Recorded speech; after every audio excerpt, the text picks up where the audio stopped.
But so certainly Belfast, the north of Ireland, and Munster, of course, would be again an obvious place to have a studio if we had one in each of the four provinces. And we dream dreams. We think indeed of how it might be lovely to hear the words. And now we'll go over to our Cork studio. Now we'll go over to our Belfast studio. Now we'll go over to our Knock studio. Wouldn't that be great? And these things are possible because technology gets cheaper all the time and better all the time too.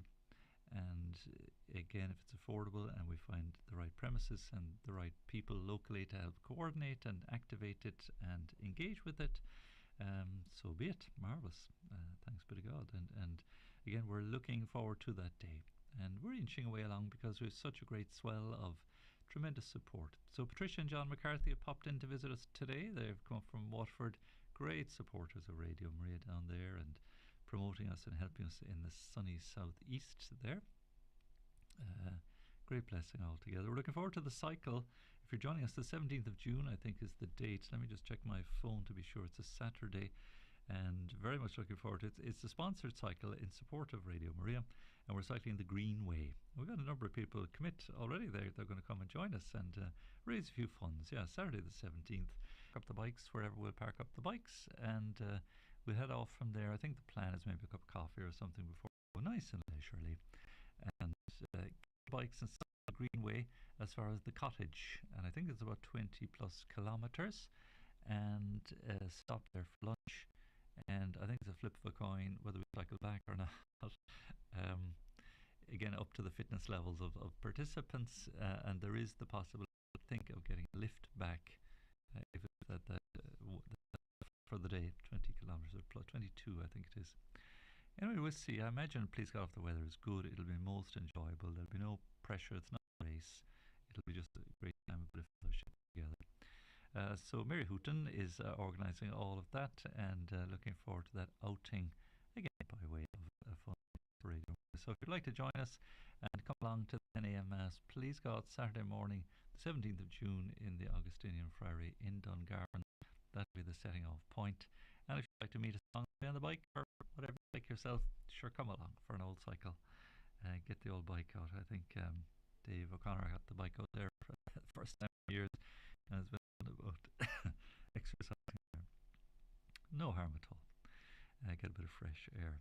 So these are the lovely initiatives. Again, big shout out to George. Did a great Friday in the Mullingar House, it's called, the pub there in Clondalkin, Chapel, as a fundraiser for Radio Maria. Again, sailed past his target €2,000. I think he got over 3,000 in the end for Radio Maria. Marvellous idea. And playing a little bit of music. One or two requests in the pub for religious music too, Queen of the May, and quite extraordinary when you think about it to hear the music played in a pub. And it was well received. The people are very, very open and very, very encouraging. And thanks indeed to John. Is it John McNamara? I think it's the man's name, the proprietor there of George's, who allowed that to go ahead. So there's a great idea for a fundraiser again. We've had coffee mornings, sales, cycling outing now, or little pilgrimages. Again, the knitting. Patricia Gaines, lovely knitted numbers, and Roisin as well. The knitted caps. And it goes on. It's just a great initiative there, a great idea. There's a man cycling from John O'Groats to Cornwall, am I right there? And doing that during the month of July, I think. And it's a double fundraiser, one for the Morning Star Hostel for the homeless here in Dublin, the Legion of Mary, and for Radio Maria as well.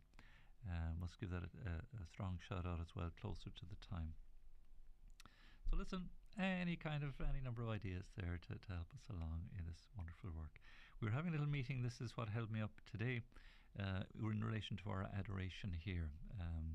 John and Paula, who have been very good to coordinate it over the last 3 years, just finding it very difficult to maintain and to sustain.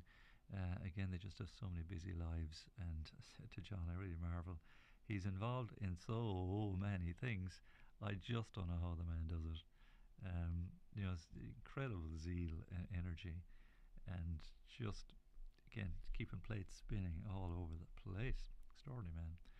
So it's just come to a point where the organisation of the adoration, if it can devolve more around those participating in it and through the studio here, I think we'll be able to coordinate it a little bit better.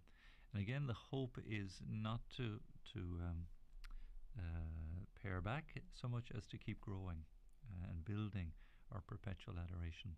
So once we get a kind of a new committee or a new structure on things, we'll be again asking you and inviting you and encouraging you to commit even once a month, say, to an hour, 2 hours, maybe even an overnight. We have some incredible warriors who come here and spend the night in prayer.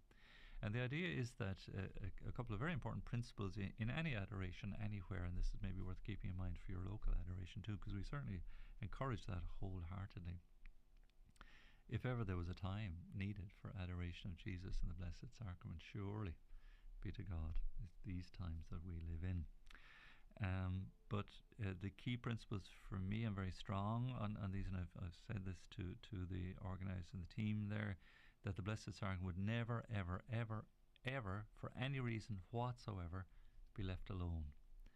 If the Blessed Sacrament is exposed on the altar, exposed for adoration, never, it's part of the Code of Canon Law, it's part of the liturgical law of the Church, that the Blessed Sacrament be ever left alone. And it should be so organised in such a way that there's always somebody there. And I suppose at least 2 adorers on hand. My preference would be for 3 as backup, because there'll always be somebody at one point or another either caught in traffic, away on holidays, off sick, or another multitude of reasons, family difficulties or so on, that they simply can't make it. And these things happen us all. They happen us all.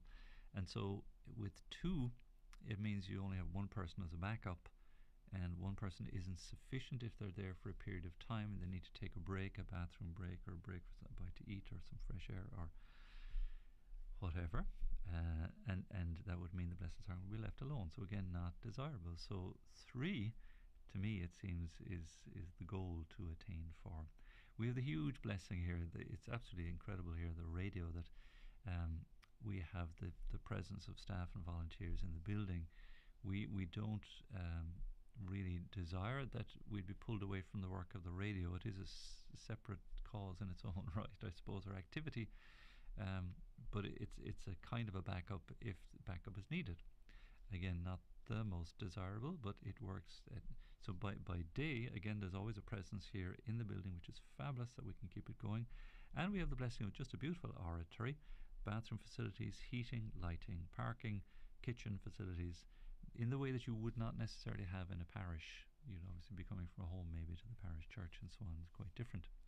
And then overnight, again, it's quite secure. And we always insist and ensure that there's at least 2, hopefully 3 present overnight too. So that, again, for safety and security and for the necessary backup as well. So that's the shape we see on it, and we would love it, dearly love it, to become 24 hours a day, 7 days a week. And there's how many hours in the week? 24 times 7, 168. And to get 3 people minimum for each of those hours is, 500, nearly 600 people. That's a lot of commitment. A lot of commitment. If it was you were to, let's say, have people there 1 hour on, an hour on, and that's it. But the gallant souls who come overnight, they help to cover those night hours from midnight, say, to 8 in the morning, maybe to 10 o'clock Mass in the morning. It's so heroic. It really is. And that prayer here in our radio studio, as it were, rises up through the building and comes up here through the studios upstairs and accompanies us in our ministry and our work too. It's such a tremendous blessing.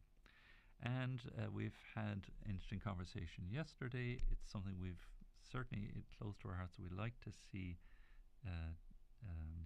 materialize, is a full-time streaming camera in our oratory, so that you can join in with us here on camera and streaming online, like Church Services TV or any one of these other service providers, that we would have our own video stream where you could join for adoration here at the radio station. Again, it's these things just take time and a lot of patience to unfold and unravel, but please God, that's our hope. And so if Radio Maria can become a centre in Dublin, again, from that can flow and develop good things too locally in parishes. That's certainly the hope. I understand that there is no perpetual centre of adoration in Dublin now. I think Bray was one of the more recent ones. COVID really put the kibosh on a lot of wonderful adoration that was taking place. And I know many places there has been a reintroduction of a limited number of hours of adoration. And with the busyness of priests and so on, this is where I think deacons can come into their own in facilitating and organising and encouraging adoration of the Blessed Sacrament, because as a deacon, again, they are ordinary ministers of the Holy Eucharist. And this again is something I've emphasised here for us at the radio, that it would be the priest or the deacon only who would expose or repose the Blessed Sacrament.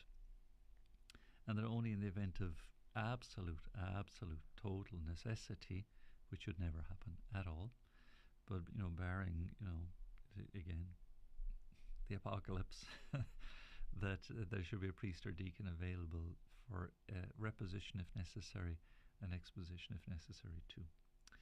So again, I've held fast to that. Again, it's a requirement of the liturgical custody of the Blessed Sacrament, which is so, we need to surround it with such care and such devotion and such reverence.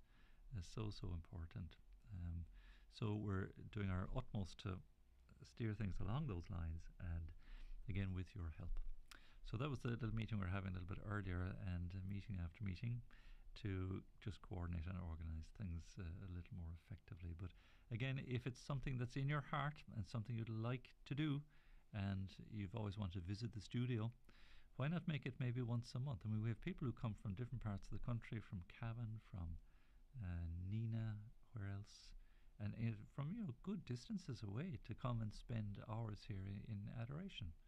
Or is it Monaghan? I think Monaghan is the other one. Yeah, and from all over Dublin, far and wide. It's at times no small journey, but the commitment of people and the devotion is most edifying and most encouraging. So again, if it's on your heart and it's something you always wanted to visit the radio, or maybe volunteer for the radio, because that's another little way of doing it. You could come and help us, I don't know, answering the phones, or doing a bit of presenting, or a bit of praying, and so on. Around the building, there's always little tasks to be done. If you're any good on a computer, plenty of stuff there, or answering text messages or emails. You can come and spend a little time volunteering, working with the radio, but also volunteering in praying with the Blessed Sacrament, spending time with the Lord. So that might be a nice little way of serving God and serving others, at intervals. Say, let me just throw it out there, say once a month, or once a fortnight, once a week. Give it 2-3 hours. Give it a little window. Come and you'll be the better of it. There's no doubt. There's plenty of people in good health, are retired, and maybe spend a lot of time on the golf course, or hiking mountains, or I don't know, on holidays, and well deserved in your retirement. Absolutely, don't stop. But how about reserving a little bit of time for the Lord as well? We'd appreciate that. Good. So thank you for that, and may God bless you, and we bless all our dear friends who are so good and marvelous, absolutely marvelous in helping and supporting us here. Now let me see. I had one or two interesting messages came in. I always struggle to find them at short notice. I think one of them was an email just following on. Oh yes, from Maria. And I'm not sure if I'll read out all of your message here, Maria, but she's given me and I'm emailing to quote unquote wag my finger at you, so to speak. Yes, there was a listener who had raised the topic of trying to confront the area of modesty of dress, and I mentioned how it's part of the virtue of temperance, and that in building up the virtue of faith and I suppose prayer and formation, it lends itself then to pouring grace into the area of temperance and in the area of custody of dress and custody of the eyes and appearance and so on. The difficulty is, and this Frank Duff, I remember writing this in one of his letters to those who had petitioned him for the Legion of Mary to take on a crusade of modesty.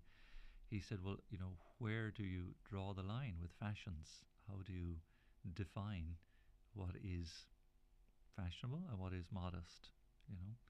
I know, let me think, there was a school in the United States, a very strong Catholic school, and I think the the staff had to more or less go around the students measuring hemlines and necklines, and it seemed to pertain mostly to the girls. Now I know it's true of boys as well. Boys can and without even being aware of it. Again, how what makes for good moral dress sense, let's say, and there are fashions that nowadays could be mentioned by name and pointed out, but then the danger is one person will say, oh, that's a fashion statement, and the other will say it's actually immodest, and it becomes a little bit subjective. And others will argue back, they'll say, well, you shouldn't be looking, or men should have better self-control. Men certainly like to look, it's in our nature, it's simply part of our disposition, and women like to be pleasing to the eye. Again, it's part of the nature, I think, in general terms. I'm no expert in this, where I step into this area with a little bit of fear and trembling. But there is no doubt that some fashions do lend themselves to more of a lustful look than a loving look. It's the story of the two bishops in the early church. I don't know their names, true story by all accounts.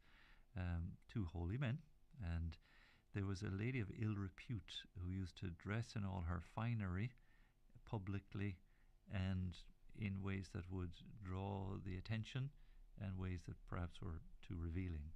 And she was known indeed to be a sort of a woman of the streets or a woman of the night, and had quite an ill repute. So at any rate, these two bishops were conversing this day, and she happened to pass by in her carriage or her chariot or whatever they had back then, again with all her regalia and her retinue and so on, pomp and ceremony. And the two bishops, naturally, when they came across it, looked to see what the commotion was. And one bishop said to the other, dear brother, turn your gaze away. That this one bishop, turned his eyes away in order to preserve custody of the eyes and chastity of the heart and modesty and so on. And the other bishop continued looking. And the curious thing was, and this is just an interesting, again, the area of kind of the subjectivity, let's say, that the bishop looked at her with a certain regard. It must have been a very Christ-like gaze that penetrated the lady, to the point that she understood it was a look of just love and of empathy, and as if he was, looking into her soul.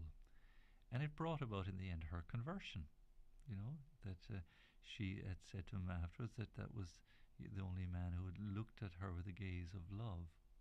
And I wonder if the woman at the well was a similar story in the scriptures, where the Lord, he looks on the disciples. Remember, he looks at them and loves them. We hear that in the Gospels, or Jesus staring hard at someone. Again, that comes into the Gospels. But the woman at the well, again, she had 5 husbands, and the one she had now wasn't her husband, and Jesus knew all about her. But he must have looked at her with a certain look of love, and that she was looking for love, looking to be looked upon, again with love, rather than lust. And the Lord had done so, and she had met the love that she was seeking. Interesting, isn't it? So dress code and where you draw the line, again, we get into. It's why I'd rather hand it over to those who know better about these things. But indeed, it's true, Maria, what you say, that there are trends in fashion that influence how we dress, and that definitely contributes to the problem. Absolutely, there's no question. And both men and women. and aided and abetted by glamour, by glitz, by social media. Again, the idea of TikTok and your 3 seconds of fame. If you come across TikTok, it's a woeful social media outlet where there's very short videos, and it suits our very distracted minds that you swipe on and swipe on. You end up swiping all day through these videos, and again, people posing and posturing and presenting themselves in all kinds of ways, and indeed immodestly too, in order to draw attention to themselves. There's something built into us in that way. Um, and then you see it in some of these talent shows and so on. It always strikes me, and it seems to me all very sad, that those involved in some of these great talent competitions, and the women in particular, end up having to model themselves in such a way that their body is as much part of the package, let's say, as their musical talent. When it doesn't have to be the case. They don't have to manipulate, with tight-fitting garments or revealing clothing. Why is that necessary exactly? If you have the talent. So you're right, Maria. I mean, it's a little bit complicated, and alcohol, drug intake as well, lowers people's inhibitions, and certainly influences their conduct. How do you begin to tackle that? And this is what I mean. You look at the overarching. You come at it from a higher level, the level, say, of faith formation, and of respect for self and respect for others, and recognizing that I am a child of God, and I have a dignity that, again, there's a worthiness about the beauty of my nature, and I ought to clothe it accordingly and treat others accordingly too. And I tell you, it takes some discipline. It's not easy, and there, but for the grace of God, go any of us. And do I fail? Yes. Do you fail? Well, be honest with me. That he was without sin cast the first stone. And especially when it's flaunted or when it's in your face, we can't kind of unplug. Or if there was an off switch, wouldn't it be great? Give me an off switch any day. How can we again defend ourselves or protect ourselves against these things? With difficulty. Now, Maria makes an interesting point about those countries where modesty is the norm, if not the rule of law. And this would be certainly in the case of women's dress code. And I'm thinking maybe of Middle Eastern countries, where they're just all you see is their eyes. I wonder about that too. Is there something? Is that gone off? Off to another end, another extreme? Because if God made us good and we are beautiful, again, can we not rejoice in that and share the blessing in that? And then, of course, Maria, you're quite right. Just the pornography conference was part of that conversation really on Saturday. The prevalence of lust and of heinous, grievous, sinful behavior against others and against human nature. Again, it begins with lust and extends to assault and rape and terrible crimes of all kinds. And we see these things, sadly, all too much more frequently, and no doubt aided and abetted by the prevalence of these things on media. Movies and TV programs with content of a sexual and violent nature, leading to violence and sexual violence at that. Awful. And again, the contraceptive culture and this commodification of children, which seeks to see sexual activity just as an end in itself and a means of pleasure, again, gravely sinful, and children seen as a commodity rather than a blessing and the fruit of life-giving love.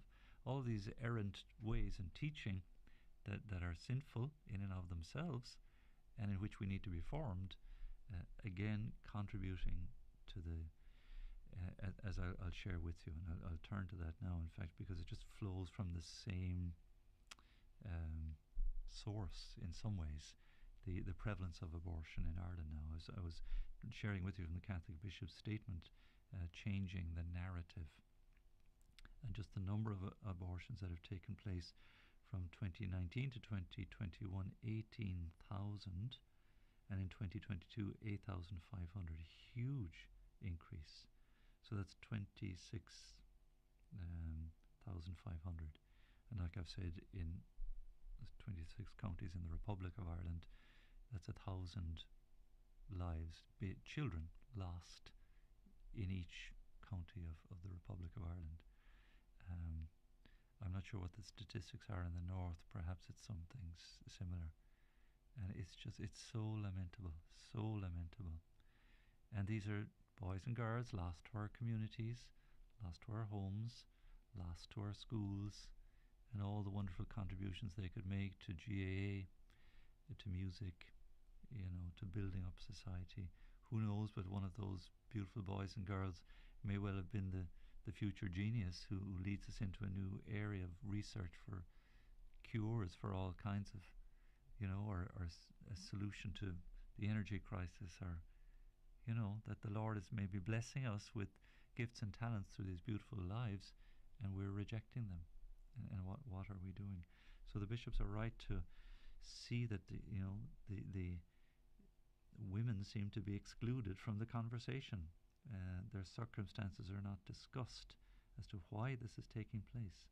But some of the fruit of that we could take it back, indeed, to the culture that is growing in promiscuity, and it's the fruit of that then is sin and death, and here we are seeing it in reality, and it's quite awful. It's dreadful. There's so much work to be done, and there is so much good going on. And in fairness, the bishops refer to that too.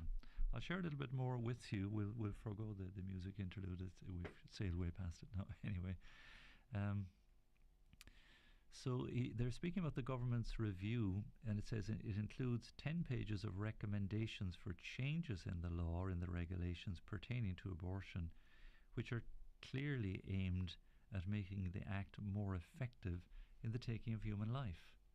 I mean, recommendations to worsen the situation, not to improve it, to provide healthcare support for women in crisis pregnancy, to provide shelter for them, to provide a listening support, financial support, encouragement for families in bearing children and growing their families.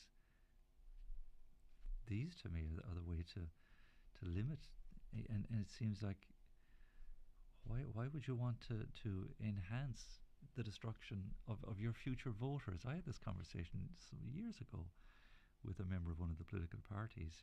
He was canvassing outside the church, and I went up and I said, look, your party has a big problem here, that you're advocating the destruction of your future electorate.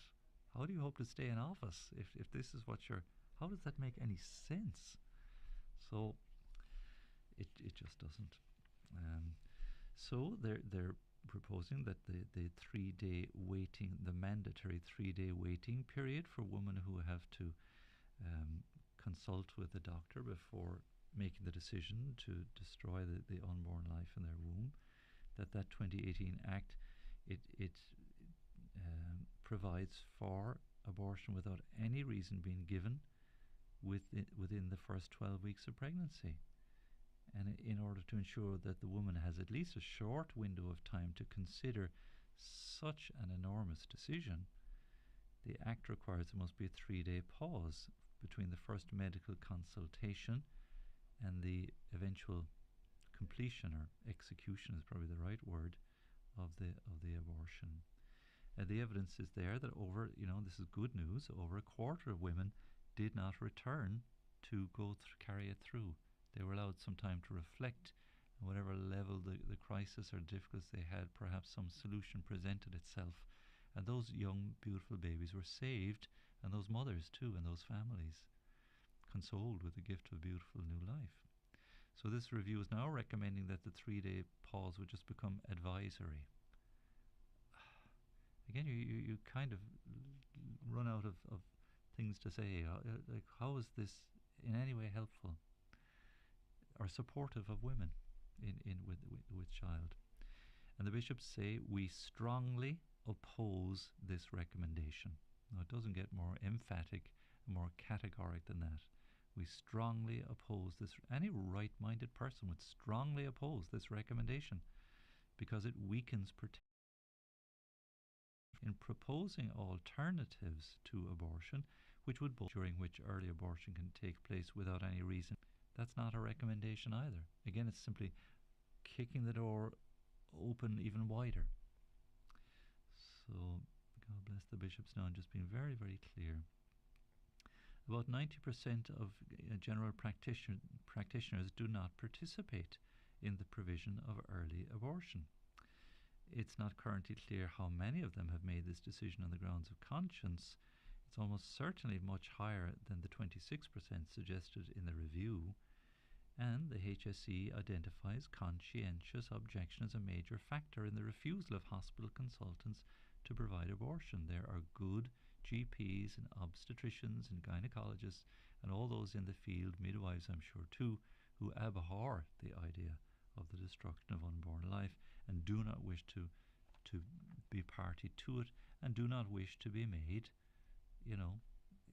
compulsory or have to, that they would have to participate in these things. It's so very sad, really, the what's going on. Throughout the review, termination of pregnancy is described as health care. And the bishops are very clear, this is an abuse of language. Destroying an unborn innocent child is not health care. Certainly not for the baby. And can lead to grave problems and issues with women too, mothers. As we've already pointed out, no connection with the health of the mother or the child is given as the reason for the vast majority of abortions in Ireland. It's not even for health reasons, it's for some other reason, it seems. Yet the review now recommends that the provision of abortion should feature as a mandatory requirement in job specifications and in contracts of employment. Now, if I was looking for a job as a nurse or a doctor and it was mandatory, I think I'd have to go elsewhere. That's failure to comply would result in termination of employment. And this, quite frankly, is a shocking proposal. It really is. It's abolishing any kind of conscientious objection. And that opens a Pandora's box to any other number of areas too. Freedom of conscience is a fundamental human right and cannot simply be overridden in this way. We totally reject the suggestion that healthcare professionals who respect the right to life would be excluded from practicing in maternity care or from obstetrics or gynecology generally. We totally reject that suggestion. Very strong, very firm, very clear. Thanks be to God. A little bit more to cover on this. We'll come back to the topic again over the coming days. And good to speak of these things and speak of them clearly. Now it's 12 o'clock, and thank you for being with me today for our Chatechesis, and love you to grow together in faith and formation. Stay with us, please. We'll take leave of our camera. We'll pause for our bells and pray together now.